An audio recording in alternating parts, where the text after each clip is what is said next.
বসে রইলি যে, আসবি না? কোথায় আবার আসবি? ঘরে। পরের স্ত্রী তোমার সঙ্গে ঘরে?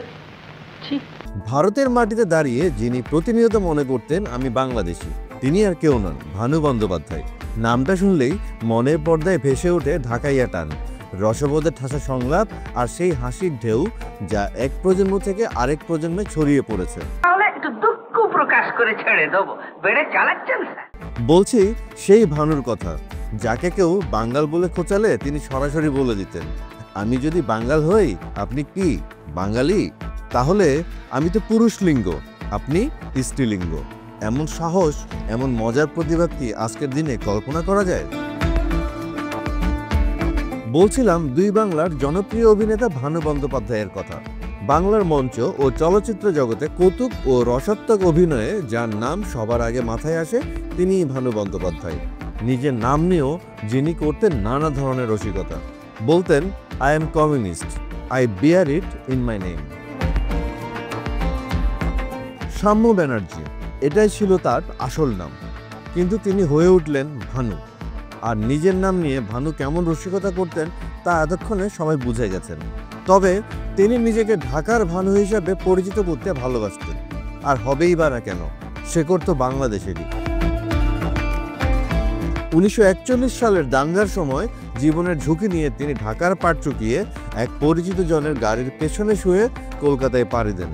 শরীর গেল কলকাতায়, কিন্তু মন পড়ে রইল ঢাকার অলিতে গলিতে। তাই নিজেকে সারা জীবন বলতেন ঢাকার ভানু। বাংলা সিনেমার ইতিহাসে যে কয়জন অভিনেতা কৌতুককে কেবল হাসির হাতিয়ার না ভেবে শিল্পের মর্যাদা দিয়েছেন, তাদের মধ্যে ভানু অন্যতম। তার অঙ্গভঙ্গি, এক্সপ্রেশন এবং ডায়লগ ডেলিভারির টাইমিং আজও এক একটা ক্লাস। অসংখ্য সিনেমায় তিনি অভিনয় করেছেন, তুমুল জনপ্রিয়তা পেয়েছেন। লিখেছেন চলচ্চিত্রের কাহিনী থেকে শুরু করে সংলাপও। বলা হয় উপমহাদেশে তিনিই প্রথম কমিক বা কমেডি রোল প্রতিষ্ঠা করেছেন। পাশাপাশি সিরিয়াস অভিনয় ছিল সমান পারঙ্গম। উত্তম সুচিত্রা জুটি ছিল যেমন রোমান্সে, তেমনি কমেডিতে ছিল ভানু জহর জুটি। ভানু যদি হয়ে থাকে ঢাকাইয়া, তবে জহর ছিলেন বরিশালের মনু। আর এই দুজন বন্ধুর জুটিকে বলা যায় উপমহাদেশের কমেডি জগতের সূচনাকারী। লরেল ও হার্ডি ব্রিটিশ আমেরিকান অভিনেতা হিসেবে পরিচিতি পেলেও ভানু ও জহর ভারতীয় অভিনেতা হিসেবে পরিচিত।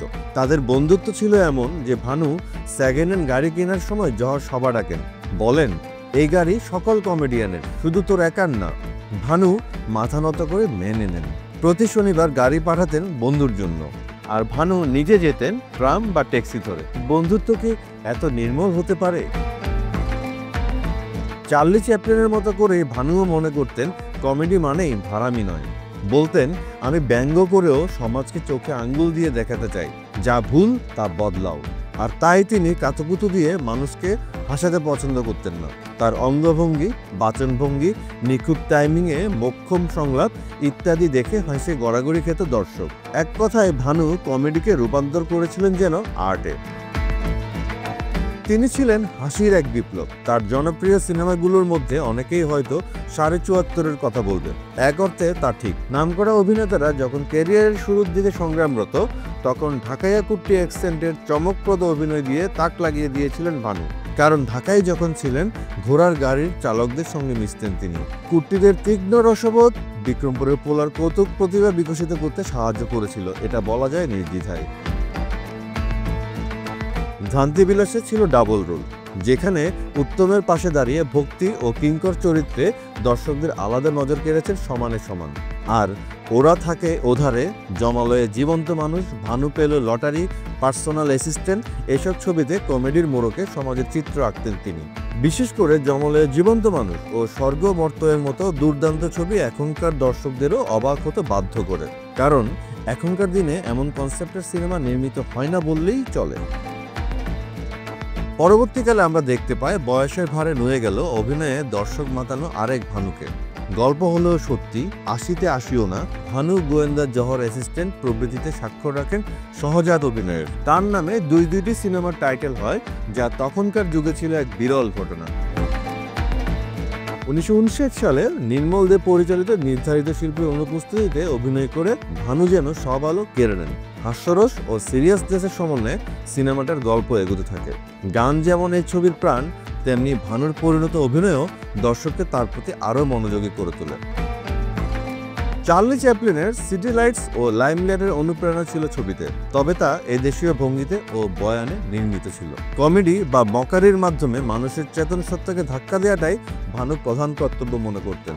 তিনি বলতেন, বৈজ্ঞানিক বিশ্লেষণ ও দৃষ্টিভঙ্গিতে যা কিছু সমাজের সাধারণ মানুষের স্বার্থের পরিপন্থী, আমি দরকার মতো সাধ্যমতো তার বিরুদ্ধে মানুষকে খোঁচা দিয়ে জাগানোর জন্য নাটক সিনেমা করে যেতে চাই, তা সে ব্যঙ্গ বা সিরিয়াস যা কিছুই হোক না কেন।